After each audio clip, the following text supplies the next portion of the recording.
You hear the sound before you even open your eyes. It's a harsh, gurgling noise, as if something were perpetually lodged in your throat. The humans around you smile and point. They call this sound a cute snore, or say you are talking. They think it's adorable, but you know the truth.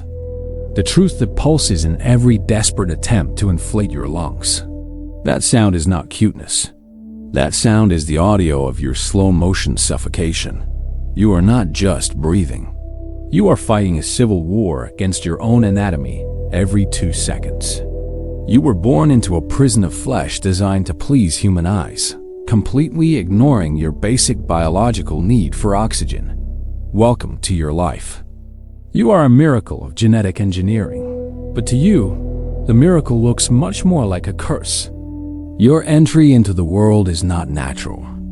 There is no rhythmic, instinctive push from a mother, nor the passage through the birth canal that would prepare your lungs for the first lungful of air. For your breed, natural birth is a near-certain death sentence. Your head is simply too big, too wide, and too square to pass through your mother's narrow pelvis. If nature took its course, both of you would die. Instead, your first sensation is the sudden, artificial cold in an operating room. You are ripped from the womb by latex-gloved hands, not by the force of life itself. The light is blinding and piercing, searing your sensitive retinas.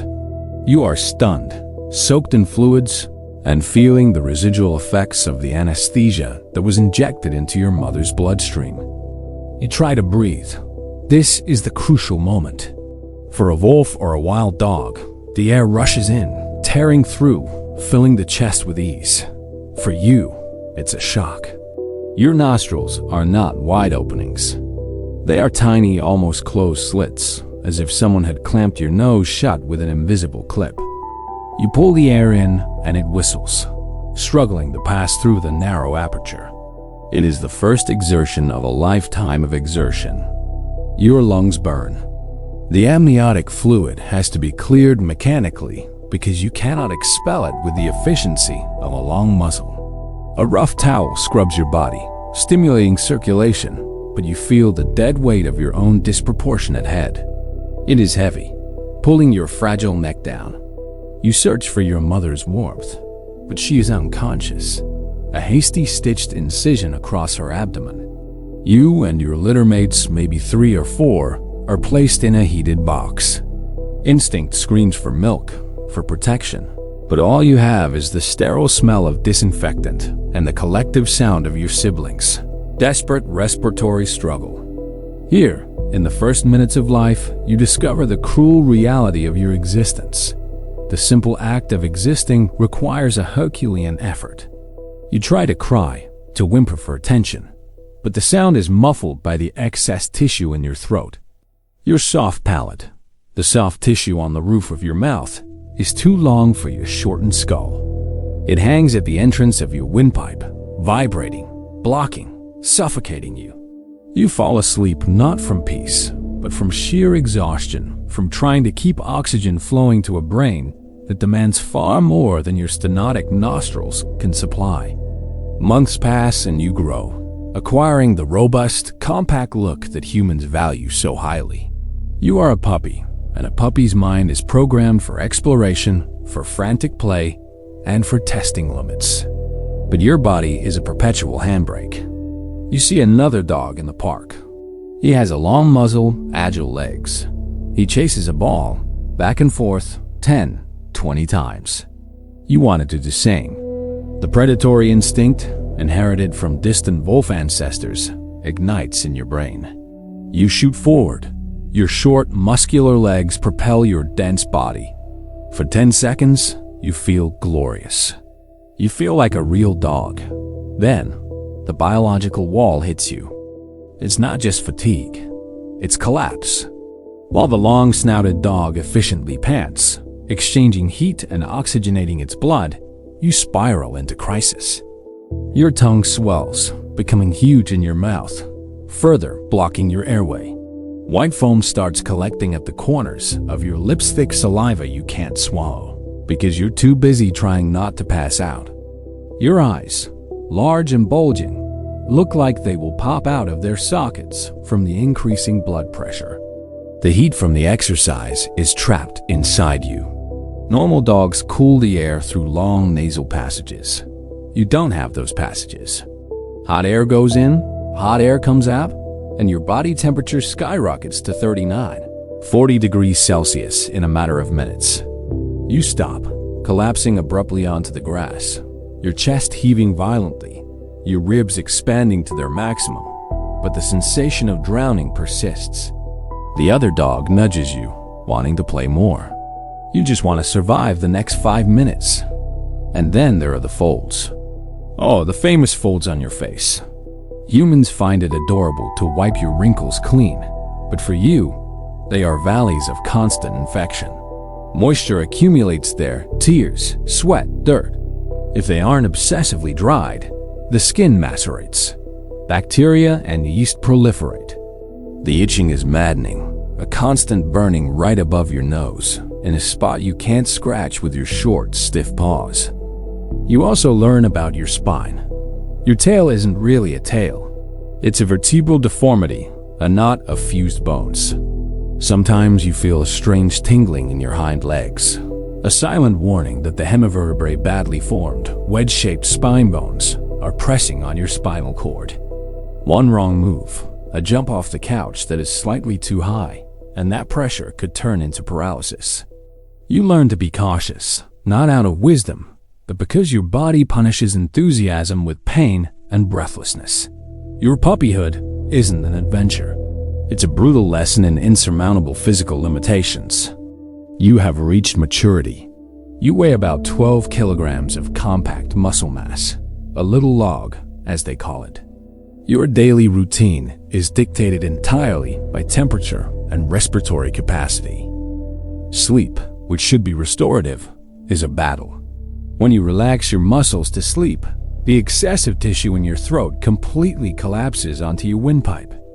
You have chronic sleep apnea. You wake up dozens of times at night. Microarousals caused by the brain panicking from lack of oxygen, choking, and loudly snoring. You never truly rest. You live in a perpetual state of sleep deprivation and mild hypoxia. That's why you sleep so much during the day. It's not laziness, it's systemic exhaustion. Eating is also a challenge. Your lower jaw projects far past your upper jaw, the prognathism. Grabbing food is difficult. Chewing is awkward. You swallow large amounts of air along with your kibble. That air travels to your stomach and intestines. You suffer from chronic, painful flatulence. Your abdomen becomes distended, rigid. Humans laugh at the gas, make jokes about the smell. But for you, it's constant colicky discomfort, an internal pressure that further compresses your diaphragm, making breathing even harder. Summer is your mortal enemy. While humans and other dogs enjoy the sun, you live in confinement. Any temperature above 25 degrees Celsius puts your life at imminent risk. You can't go to the beach. You can't go on long walks. If the air conditioning breaks, you could die of heat stroke inside your own house.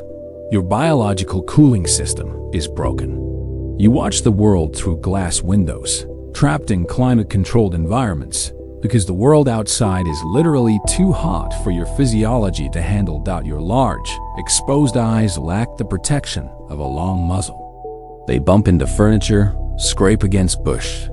Tear production is often insufficient, leading to painful corneal ulcers that feel like sand in your eyes 24 hours a day. You blink, but the relief doesn't come. Often, you need surgeries just for your eyelids to function correctly or to clear your nostrils.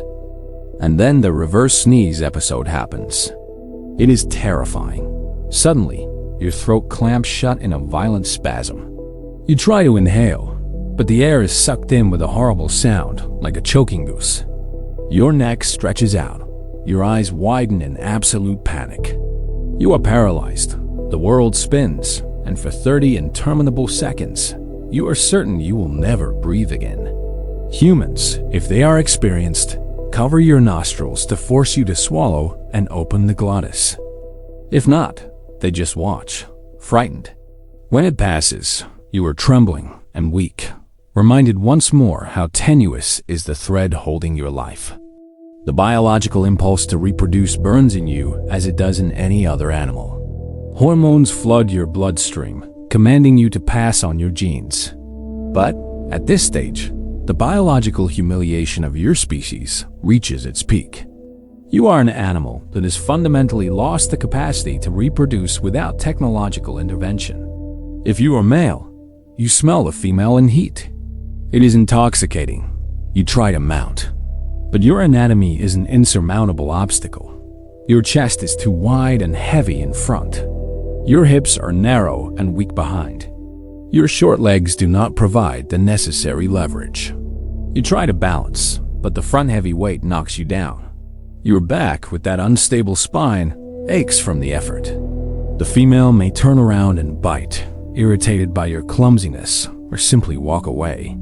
Natural copulation is physically and mechanically impossible for the vast majority of your breed. There is no romance, no conquest, no ancient dance of natural selection. There is only a cold veterinary clinic. Human hands manipulate your body to extract genetic material into a plastic cup. It is clinical, cold, and embarrassingly artificial. For the female, the horror is even deeper. She does not choose her partner. She is held while a human inserts the genetic material with a long catheter. The mating is a syringe. And then gestation begins. The extra weight on her already compromised spine is daily torture. Her vertebrae groan under the added load. The abdomen distends, pressing against the diaphragm, stealing even more of the little space she had to breathe. When the time comes, there is no nest, no natural labor. Her pelvic canal is too narrow for the enormous, square heads of the fetuses growing inside her. If she went into labor alone, the puppies' heads would become stuck. Her uterus would rupture, or the puppies would suffocate in the canal. Death would be slow and excruciating for everyone. The only way out is the knife. Once again, anesthesia, the incision in the belly, the surgical manipulation.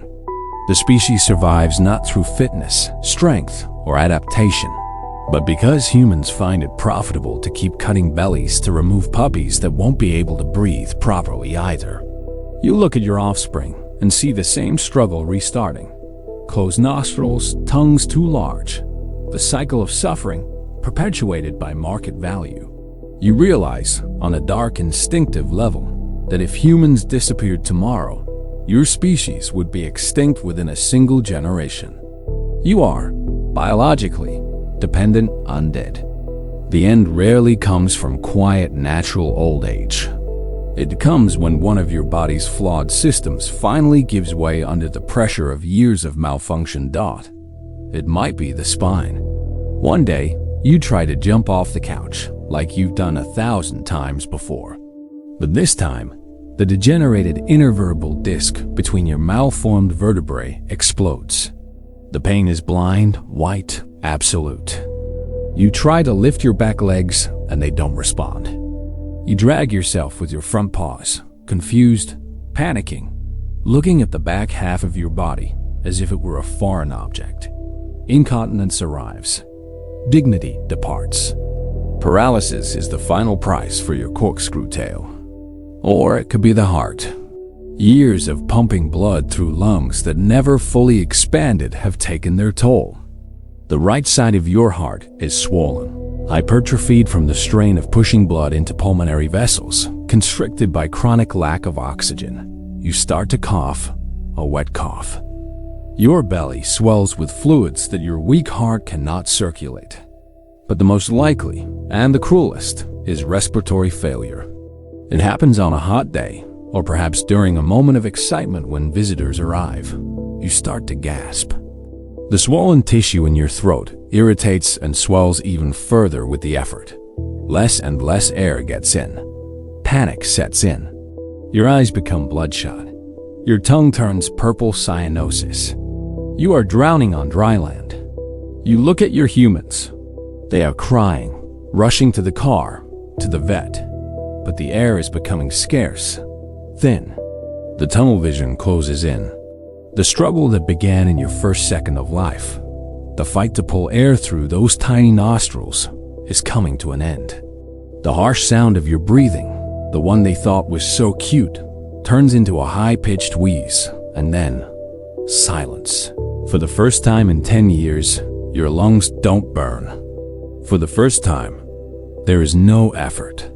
The darkness brings the only true relief that your body, designed for suffering, has ever known. The absence of the need to breathe.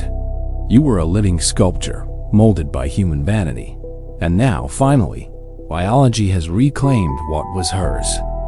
You felt every instinct of this life. But nature doesn't stop. There is another skin waiting for you. Other claws. Other wings. A new way of seeing the world that you can't even imagine. Your next incarnation has already been chosen. Do you have the courage to find out who you will be? If this life changed your perspective, strengthen the pack with your like. Share this unique view of the world, and subscribe. Here, you are never the same for very long. Your new identity awaits you next week.